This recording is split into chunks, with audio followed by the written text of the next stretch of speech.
Focus అంటే అర్థమేంటో తెలుసా? ఒక ఏ విషయానిపైతే నువ్వు చూస్తున్నావో దాని నీ బలమంతా కూడా శక్తి లోపం లేకుండా నువ్వు వాడడం అంట.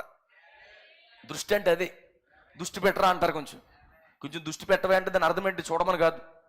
దృష్టి చూశానండి అంటే నువ్వు ఒక కామెడీ వాడివి. Is it right? దృష్టి పెట్టమని అంటే నీ పూర్ణ బలము, నీ పూర్ణ శక్తి, పూర్ణ ఆత్మతో ఉండమని.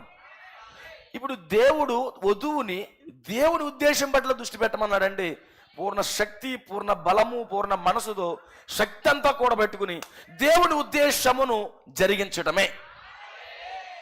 ఈరోజు నీ డ్యూటీ ఏంటో తెలుసా? దేవుడి ఉద్దేశాన్ని నువ్వు జరిగించాలి.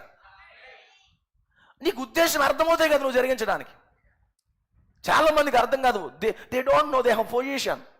వాళ్ళ స్థానం ఏంటో వాళ్ళకి అర్థం కాదు. ఈరోజు వధువుగా నీ స్థానం నీకు అర్థం కాకపోతే నువ్వు పని జరిగించలేవు.